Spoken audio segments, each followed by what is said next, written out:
Hi ನಿಮಗೆಲ್ಲರಿಗೂ ಕೂಡ ನಮಸ್ಕಾರ. ನಾನು ನಿಮ್ಮೆಲ್ಲರ ಜೀವನ್ ಸರ್ ಮಾತಾಡೋದು.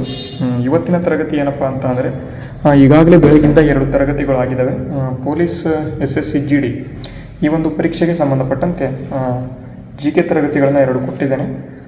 ಮತ್ತು ಈಗ ಮ್ಯಾಥ್ಸ್ ತರಗತಿ ಯಾಕೆ ಅಂತ ಅಂದರೆ ತುಂಬ ಜನ ಮ್ಯಾಥ್ಸ್ಗಳು ಕೊಡಿ ಅಂತ ತುಂಬ ಜನ ಕೇಳ್ತಾ ಇದ್ದೀರಾ, ಮತ್ತು ಕಾಮೆಂಟನ್ನು ಕೂಡ ತುಂಬ ಜನ ಮಾಡ್ತಾ ಇದ್ದೀರಾ.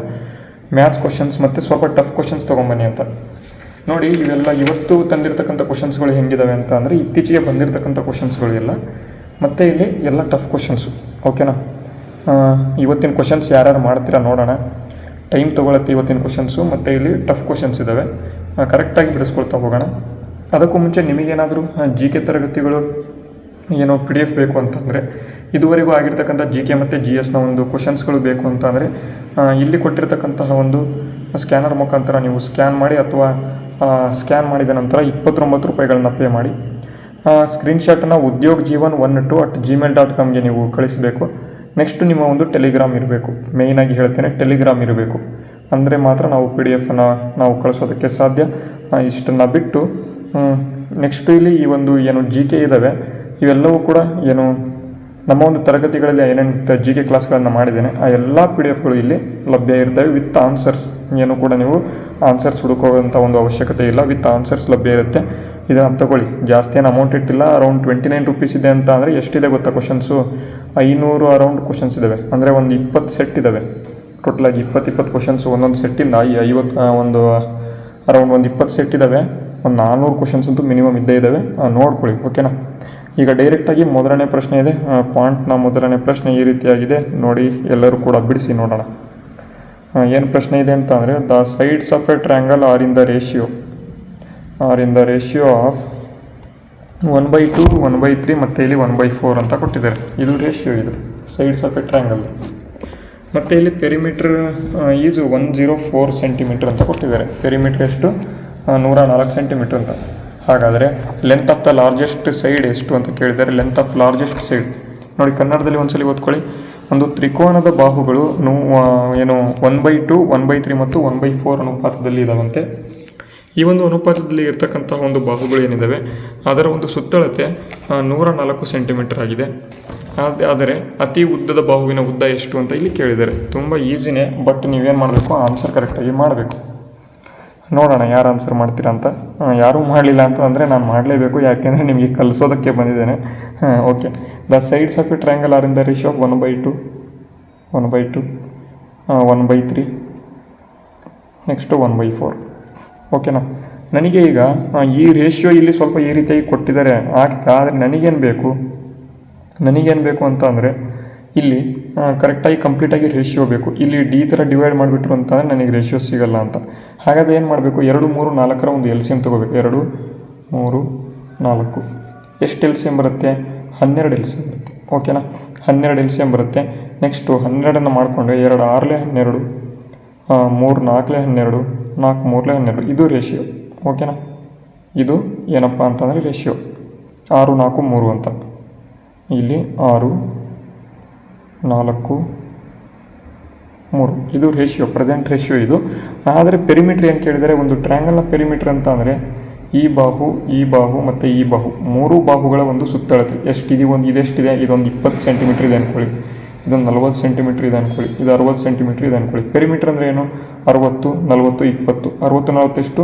100, 120, 120. ಈ ರೀತಿಯಾಗಿ ಇಲ್ಲೇನಿದೆ ಅಂತ ಅಂದರೆ 6 4 3. ಈಗ ನೋಡ್ಕೊಂಬಿಡೋಣ. 6 4 3 ಈ ರೀತಿಯಾಗಿ ಇಲ್ಲಿ ಕೊಟ್ಟಿರ್ತಕ್ಕಂಥ ಟ್ರ್ಯಾಂಗಲ್ನ ಅಂದರೆ ಕ್ವಶನಲ್ಲಿ ಕೊಟ್ಟಿರ್ತಕ್ಕಂಥದ್ದು 104 ಸೆಂಟಿಮೀಟ್ರ್ ಇದೆ. ಓಕೆನಾ? 104 ಇದೆ. ಹಾಗಾದರೆ ಇಲ್ಲಿ ಬಾಹುಗಳು ಯಾವ ರೀತಿ ಇದ್ದಾವೆ? 6 4 3 ಈ ರೀತಿಯಾಗಿ ಬಾಹುಗಳಿದ್ದರೆ ಆ ರೇಷಿಯೋದಲ್ಲಿ ಇದ್ದಾವೆ ಇವು. 6 4 10, 10 3 13. 13 x ಎಷ್ಟು? 104 ಎಷ್ಟು? 13 1 13 8. x ಎಷ್ಟು? 8 ಅಂತ. 6x 4x 3x ಅಂತ ಇದೆ. ಓಕೆನಾ? ಹಾಗಾದರೆ ಅತಿ ಉದ್ದದ ಬಾಹು ಯಾವುದು? ಅತಿ ದೊಡ್ಡ ಸಂಖ್ಯೆ ಯಾವುದು? 6 ಅಂತ. 6x ಅಂತ ಅಂದರೆ 8 ಇದೆ. 8 × 6 48. 8 48 ಸೆಂಟಿಮೀಟ್ರ್. ಎಷ್ಟು ಜನ ಮಾಡಿದ್ರಿ? ಎಲ್ರಿಗೂ ಕೂಡ ಅರ್ಥ ಆಗಿತ್ತಾ? ಅರ್ಥ ಆಗಿದ್ರೆ ಮುಂದೆ ಹೋಗೋಣ. ಓಕೆ.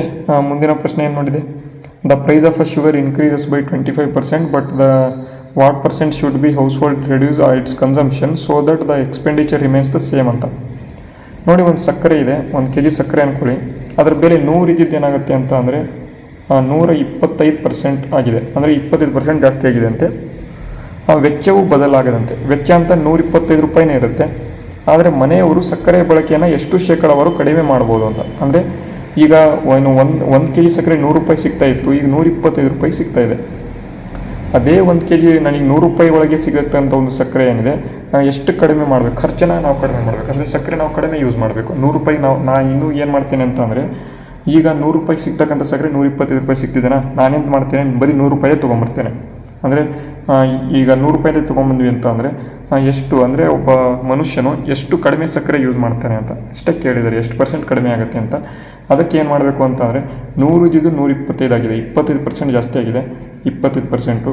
ಆದರೆ ನಾವೇನು ಮಾಡ್ತಿದ್ದೇವೆ, ಕನ್ಸಂಪ್ಷನ್ ಏನಿದೆ ಅದನ್ನು ರೆಡ್ಯೂಸ್ ಮಾಡ್ತಿದ್ದೇವೆ, ಎಕ್ಸ್ಪೆಂಡಿಚರ್ನ ರಿಮೈನ್ಸ್ ಸೇಮ್ ಅಂತ. ಅಂದರೆ 125 ಇರುತ್ತೆ, ಆದರೆ ಕನ್ಸಂಪ್ಷನ್ ಏನು ಮಾಡ್ತೇವೆ, ರೆಡ್ಯೂಸ್ ಮಾಡ್ತೇವೆ, 100 ಇದೆ. ಓಕೆನಾ. ಕನ್ಸಂಪ್ಷನ್ ಅಂತ ಅಂದರೆ 125ರಲ್ಲಿ 25, 125ರಲ್ಲಿ 25 ಕಡಿಮೆ ಮಾಡ್ತಿದ್ದೇವೆ ಇಂಟು 100. ಈಗ ನೋಡಿ, 25 ಒಂದಲೇ 25, 5ಲೇ 5 ಒಂದಲೇ 5 2ಲೇ 10 0, 20% ಇದಕ್ಕೆ ಸರಿಯಾದ ಉತ್ತರ. ಅರ್ಥ ಆಯ್ತಾ? ಎಷ್ಟು ಜನಕ್ಕೆ ಅರ್ಥ ಆಯಿತು? ಅರ್ಥ ಆಯಿತು ಅಂತ ಅಂದರೆ ಕಾಮೆಂಟ್ ಬಾಕ್ಸ್ ಮೂಲಕ ಅರ್ಥ ಆಯಿತು ಸರ್ ಅಂತ ಹೇಳಬೇಕು. ಓಕೆನಾ. ಓಕೆ, ನೆಕ್ಸ್ಟ್ ಕ್ವಶನ್ ನೋಡಿ. The 2 train length of 120 meter 130 meter are running in opposite direction. ನೋಡಿ, ಆಪೋಸಿಟ್ ಡೈರೆಕ್ಷನ್, ಇದೊಂದು ಟ್ರೈನು, ಇದೊಂದು ಟ್ರೈನು, ಎ ಟ್ರೈನ್ ಅಂದ್ಕೊಳ್ಳಿ, ಬಿ ಟ್ರೈನ್ ಅಂದ್ಕೊಳ್ಳಿ. ಇದು 120 ಮೀಟ್ರ್ ಅಂತ ಇದೆ, ಇದು 130 ಮೀಟ್ರ್ ಇದೆ. ಓಕೆನಾ. Opposite direction with speed of 40 and 50 kilometre. ಇದು 40 ಕಿಲೋಮೀಟ್ರ್ ಇದೆ ಪರ್ ಅವರು, ಇದು 50 km/h ಇದೆ. ಓಕೆನಾ. Respectively in what time they will cross each other ಅಂತ. ಹಿಂಗೆ ಕನ್ನಡದಲ್ಲಿ ಓದ್ಕೊಳ್ಳಿ.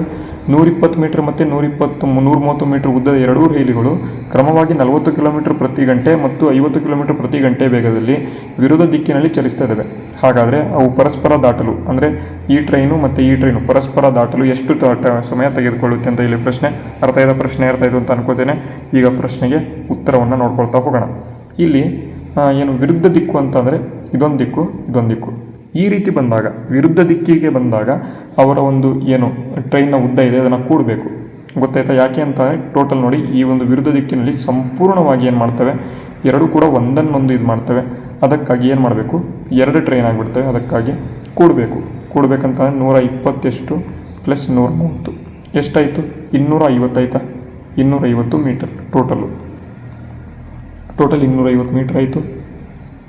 ನೆಕ್ಸ್ಟು ಸ್ಪೀಡ್ ನೋಡಿ, ಸ್ಪೀಡ್ ಏನಿದೆ 40 ಮತ್ತು 50 ಕಿಲೋಮೀಟರ್, 40 ಮತ್ತು 50 ಕಿಲೋಮೀಟರ್. ಇದು ಕೂಡ ಸ್ಪೀಡ್, ಇದು ಕೂಡ ಕೊಡಬೇಕು. 40 ಪ್ಲಸ್ 50 ಎಷ್ಟಿದೆ, 90 km/h ಇದೆ.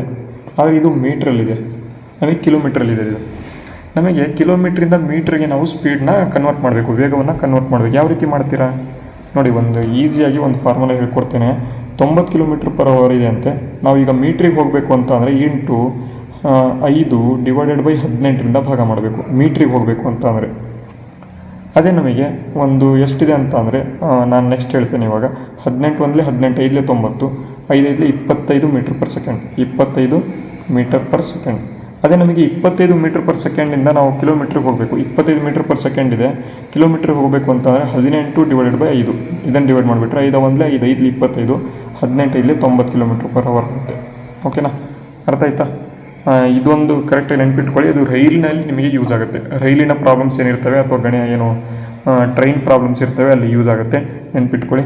ಈಗ 250 ಮೀಟರ್ಸ್ ಡಿವೈಡೆಡ್ ಬೈ ಸ್ಪೀಡ್ ಎಷ್ಟು, 25 ಮೀಟರ್/ಸೆಕೆಂಡ್. ಹಾಗಾದರೆ ಎಷ್ಟು ಸೆಕೆಂಡ್ ಬೇಕೋ, 25 ಒಂದಲೇ 0, 10 ಸೆಕೆಂಡ್ಸ್ ಬೇಕಿಲ್ಲಿ. ಹಾಗಾಗಿ ಆಪ್ಷನ್ ಎ ಇಲ್ಲಿ ಸರಿಯಾದ ಉತ್ತರ. ಅರ್ಥ ಆಯಿತು ಅಂತ ಅನ್ಕೋತೇನೆ. ಟೋಟಲಾಗಿ 3 ಕ್ವಶನ್ಸ್ ಮಾಡಿದ್ವಾ. ಯಾವ ರೀತಿ ಇತ್ತು ಇವತ್ತಿನ ಕ್ವಶನ್ಸು? ಮತ್ತು ಇನ್ನೊಂದು, ನಿನ್ನೆ ಒಂದು ಕ್ವಶನ್ ಕೊಟ್ಟಿದ್ದೆ, ಅದರಲ್ಲಿ ಯಾರೂ ಕೂಡ ಆನ್ಸರ್ ಕರೆಕ್ಟಾಗಿ ಮಾಡ್ತಾಯಿಲ್ಲ. ಎ ಹೇಳ್ತೀರಾ, ಬಿ ಹೇಳ್ತೀರಾ, ಸಿ ಹೇಳ್ತೀರಾ, ಡಿ ಹೇಳ್ತೀರಾ. ನಾಳೆ ತರಗತಿಯಲ್ಲಿ ಆ ಕ್ವಶನ್ಸನ್ನು ತೊಗೊಂಡು ಬರ್ತೇನೆ, ನೋಡಿ ಇನ್ನೊಂದ್ಸಲಿ ಮಾಡೋಣಂತೆ. ನೆಕ್ಸ್ಟು ಇನ್ನೊಂದು ಪ್ರಶ್ನೆ ಇದೆ ನೋಡಿ. ಒಬ್ಬ ವ್ಯಾಪಾರಿಯು ತನ್ನ ವಸ್ತುಗಳನ್ನು ಅಸಲು ಬೆಲೆಗೆ ಮಾರಾಟ ಮಾಡುವುದಾಗಿ ಹೇಳ್ತಾನೆ, ಆದರೆ 1 kg ಬದಲಿಗೆ 900 ಗ್ರಾಮ್ ತೂಕವನ್ನು ಬಳಸ್ತಾನೆ. ಅವನ ಲಾಭದ ಶೇಕಡಾವಾರು ಎಷ್ಟು ಅಂತ. ತುಂಬ ಈಸಿ ಪ್ರಶ್ನೆ. ಈಸಿ ನನಗೆ, ಬಟ್ ನಿಮಗೆ ಈಸಿ ಇದೆಯಾ ಇಲ್ವಾ ಅಂತ ಗೊತ್ತಾಗಬೇಕಿಲ್ಲಿ. ಒಬ್ಬ ವ್ಯಾಪಾರಿ ಬರ್ತಾನೆ, ಅಥವಾ ಇದನ್ನು ಎಕ್ಸಾಂಪಲಾಗಿ ತಿಳ್ಕೊಳ್ಳೋಣ. ನಾನೇನಪ್ಪ ಮಾಡ್ತೀನಿ ಅಂತಂದರೆ ಒಂದು ಅಂಗಡಿಗೆ ಹೋಗ್ತೇನೆ. ಒಂದು ಅಂಗಡಿಗೆ 1 kg ಸಕ್ಕರೆ ಬೇಕು ನನಗೆ ಅಂತ ಸಕ್ಕರೆ ತೊಗೊಳಕ್ಕೆ ಹೋಗ್ತೀನಿ. ಅಂಗಡಿದವ ಏನು ಮಾಡ್ತಾನೆ ಅಂತ ಅಂದರೆ 1 kg ಸಕ್ಕರೆಗೆ ಎಷ್ಟು ಗ್ರಾಮು? 1000 ಗ್ರಾಮ್. ಆದರೆ ಅಂಗಡಿದವ ನನಗೇನು ಮಾಡ್ತಾನೆ? 900 ಗ್ರಾಮನ್ನು ಏನು ಮಾಡ್ತಾನೆ? ಕೊಡ್ತಾನೆ. ಆದರೆ ನನಗೇನು ಗೊತ್ತದು, ನಾನು 1 kg ತೊಗೊಂಡಿದ್ದೀನಿ, ಆದರೆ ಅವನು ಕೊಡ್ತಿರೋದು ಎಷ್ಟು? 900 ಗ್ರಾಮ್. ಅವನಿಗೆ ಎಷ್ಟು ಲಾಭ ಆಗ್ತಿದೆ? 100 ಗ್ರಾಮ್ ಲಾಭ ಆಗ್ತಿದೆ. 100 ಗ್ರಾಮ್ ಲಾಭ ಆಗ್ತಿದೆ. ಅದನ್ನು ನಮಗೆ ಏನು ಮಾಡ್ತಿದ್ದಾರೆ? ಶೇಕಡಾವಾರಿನಲ್ಲಿ ತೋರಿಸ್ರಿ ಅಂತ. ಶೇಕಡಾವಾರು ಅಂತ ಅಂದರೆ ಪರ್ಸೆಂಟೇಜ್ನಲ್ಲಿ ತೋರಿಸ್ರಿ ಅಂತ ಅಷ್ಟೇ, ಪ್ರಶ್ನೆ ಏನೂ ಇಲ್ಲ. ಆದರೆ ಎಲ್ಲರೂ ಕೂಡ ಏನು ಮಾಡ್ತೀರಾ? 10% ಅವನಿಗೆ ಲಾಭ ಆಗ್ತಿದೆ ಅಂದರೆ ಇಲ್ಲಿ 1000 ಗ್ರಾಮ್ ಇದೆ, 100 ಗ್ರಾಮ್ ಲಾಭ ಆಗ್ತಿದೆ ಅಂತ ಅಂದರೆ ಇಲ್ಲಿ 10% ಆಯ್ತಲ್ಲ ಲಾಭ ಅಂತ ಎಲ್ಲರೂ ಕೂಡ 10% ಹಾಕ್ತೀರಾ. 10% ಹಾಕಿದಾಗ ಏನು ಮಾಡ್ತಾರೆ? ನಿಮ್ಮ ಎಲ್ಲ ಎಕ್ಸಾಮ್ಸಲ್ಲಿ 0.25 ಮಾರ್ಕ್ಸ್ ಕಳ್ಕೊಂಡು ಮನೆಗೆ ಬರ್ತೀರಾ. ಎಕ್ಸಾಮ್ ಸೆಲೆಕ್ಟ್ ಆಗಲಿಲ್ಲ ಅಂತ ಇಲ್ಲೇ ಮುಂದಿನ ವರ್ಷಕ್ಕೆ ಮತ್ತೇನೂ ಓದ್ತೀರಾ. ಆದರೆ ಈ ವರ್ಷನೇ ಸೆಲೆಕ್ಟ್ ಆಗುವಂಥವ್ರು ಏನು ಮಾಡ್ತಾರೆ? ಇಲ್ಲಿ ನೋಡಿ, 1000 ಗ್ರಾಮ್ನ ಒಂದು ಏನಿದೆ ಸಕ್ಕರೆ ಇದೆ, ನನಗೇನು ಮಾಡ್ತಾನೆ ಅವನು? 900 ಗ್ರಾಮ್ ಕೊಡ್ತಾನೆ, ಆದರೆ 1 kg ಸಕ್ಕರೆ ಅಂತ ನನಗೆ ಹೇಳ್ತಾನೆ. ಅವನಿಗೆ ಲಾಭ ಎಷ್ಟು? 100 ಗ್ರಾಮ್. ಎಷ್ಟರಲ್ಲಿ ಲಾಭ ಆಗಿದ್ದು? 900 ಗ್ರಾಮ್ ಕೊಟ್ಟಿದ್ದಕ್ಕೆ ಅವನಿಗೆ 100 ಗ್ರಾಮ್ ಲಾಭ ಆಗಿದ್ದು. ಹಾಗಾದರೆ ಇಂಟು 100 ಮಾಡಿದರೆ, ಇಂಟು 100, ಈ 2 ಕ್ಯಾನ್ಸಲ್ ಆಯಿತು. 9 1/9 11/9% ಇಲ್ಲಿ ಲಾಭ ಆಗ್ತದೆ. ಆಪ್ಷನ್ ಬಿ ಸರಿಯಾದ ಉತ್ತರ. ಎಷ್ಟು ಜನಕ್ಕೆ ಅರ್ಥ ಆಯ್ತಿದು? ಎಷ್ಟು ಜನಕ್ಕೆ ಆಯಿತು ಅರ್ಥ?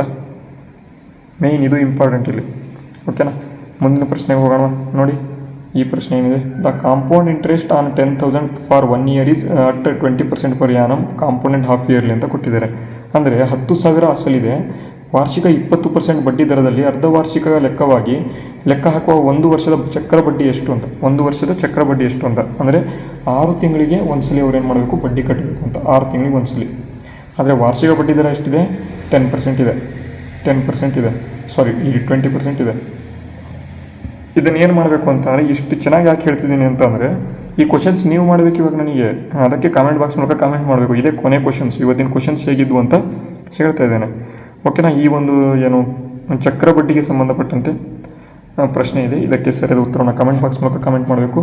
ಯಾರು ಮಾಡ್ತೀರಾ ನೋಡೋಣ. ಇವತ್ತಿನ ಪ್ರಶ್ನೆಗಳು ಹೇಗಿದ್ದು ಎಲ್ಲರೂ ಕೂಡ ಕಾಮೆಂಟ್ ಮೂಲಕ ಕಾಮೆಂಟ್ ತಿಳಿಸಿ ಅಂತ ಹೇಳ್ತಾ, ಮತ್ತು ಇನ್ನೊಂದು ಇಂಪಾರ್ಟೆಂಟ್ ಥಿಂಗ್ ಏನಪ್ಪ ಅಂತ ಅಂದರೆ, ವಿದ್ಯಾರ್ಥಿಗಳು ಏನು ಹೇಳಿದರು, ಇವತ್ತು ಎಕ್ಸಾಮ್ ಇಲ್ಲ ಆದರೂ ಕೂಡ ನೀವು ಕ್ವಶನ್ ಪೇಪರ್ ಕೊಟ್ಟಿದ್ದೀರಾ ಅಂತ. ನೋಡಿ ವಿದ್ಯಾರ್ಥಿಗಳೇ, ಎಕ್ಸಾಮ್ ಇರಲಿ ಬಿಡಲಿ, ಮೇ 30 ತನಕ ಕಂಟಿನ್ಯೂಸ್ ಆಗಿ ಎಕ್ಸಾಮ್ ಇದೆ, ಓಕೆನಾ? ಮತ್ತು ಮೇ 30 ತನಕ ತುಂಬ ಜನ SSC GD ಪರೀಕ್ಷೆನ ಬರೀತಾ ಇದ್ದೀರಾ. ನೀವು ಎಕ್ಸಾಮ್ ಇರಲಿ ಬಿಡಲಿ, ನಿಮಗೇನು ಬೇಕು? ಕರೆಕ್ಟಾಗಿ ಕಾಂಟೆಂಟ್ ಬರ್ತಿದೆನಾ? ಪ್ರೀವಿಯಸ್ ಇಯರ್ ಕಾಂಟೆಂಟ್ ಇದೆನಾ? ಮತ್ತು ಇಲ್ಲಿ ಕರೆಕ್ಟಾಗಿ ಕ್ವಶನ್ಸ್ ಇದ್ದಾವ? ಮತ್ತು ಇಲ್ಲಿ ನನಗೆ ಯೂಸ್ ಆಗ್ತಿದೆನಾ? ಅದನ್ನು ನೋಡಿಕೊಂಡು ಕ್ಲಾಸ್ ಕೇಳೋದು ಬಿಟ್ಟು ಕಾಮೆಂಟಲ್ಲಿ ಏನು ಮಾಡ್ತಿದ್ದಾರೆ ಅಂತ ಅಂದರೆ, ಇವತ್ತು ಎಕ್ಸಾಮೇ ಇಲ್ಲ, ಯಾವ ಕ್ಲಾಸ್ ಮಾಡಿದ್ದೀರಾ ಅಂತ ಕೇಳ್ತಿದ್ದೀರಾ. ಮತ್ತು ಇನ್ನೊಂದು, ಈ ರೀತಿಯಾಗಿ ಏನು ನಾನು ಕ್ವಶನ್ಸಿಗೆ ಏನಿಲ್ಲ, ಕೊನೆಗೆ ನಾನು ಕ್ವಶನ್ಸ್ ಕೊಡ್ತೀನಲ್ಲ, ಅದಕ್ಕೊಂದು ಆಪ್ಷನ್ ಹಾಕಿ ಅಥವಾ ಒಂದು ಕ್ವಶನ್ಸಿಗೆ ಸರಿಯಾದ ಉತ್ತರವನ್ನು ಕಾಮೆಂಟ್ ಮಾಡಿ ಅಂತ ಯಾರೂ ಮಾಡಲ್ಲ, ಒಬ್ಬರು ಮಾಡಲ್ಲ. ಕೆಲವೊಬ್ಬರು ಮಾಡ್ತೀರಾ, ಅವ್ರಿಗೆ ಹೇಳ್ತಾ ಇಲ್ಲ. ಮತ್ತು ಅದನ್ನು ಬಿಟ್ಟು ನೆಕ್ಸ್ಟು ನಾನು ಯಾವುದೋ ಒಂದು ಇವತ್ತು ಎಕ್ಸಾಮ್ ಇಲ್ಲ ಅಂತ ನಾನು ಪೇಪರ್ ಕ್ಲಾಸ್ ಮಾಡಿದ್ದೀನಿ, ಅದಕ್ಕೆ ಏನು ಹೇಳಿದ್ದಾರೆ? ಇವತ್ತು ಎಕ್ಸಾಮ್ ಇಲ್ಲ ಆದರೂ ಕ್ಲಾಸ್ ಮಾಡಿದ್ದೀರಾ ಅಂತ ಎಷ್ಟೋ ಜನ ಕಮೆಂಟ್ ಮಾಡಿದ್ದಾರೆ. ಅವ್ರಿಗೆ ಹೇಳ್ತಾ ಇದ್ದೇನೆ, ಮೊದಲು ಕ್ಲಾಸನ್ನು ಕೇಳಿ ಕೊನೆಯದಾಗಿ ಇಂಥ ಪ್ರಶ್ನೆಗಳಿಗೆ ಆನ್ಸರನ್ನು ಕಮೆಂಟ್ ಮಾಡಿ ಕಲೀರಿ, ಓಕೆನಾ? ಅರ್ಥ ಆಯಿತು ಅಂತ ಅಂದ್ಕೊಂಡಿದ್ದೇನೆ. ವಿಡಿಯೋನ ಮುಗಿಸ್ತೇನೆ. ಮುಂದಿನ ವಿಡಿಯೋದಲ್ಲಿ ಸಿಗೋಣ. ಜೈ ಹಿಂದ್, ವಂದೇ ಮಾತರಂ.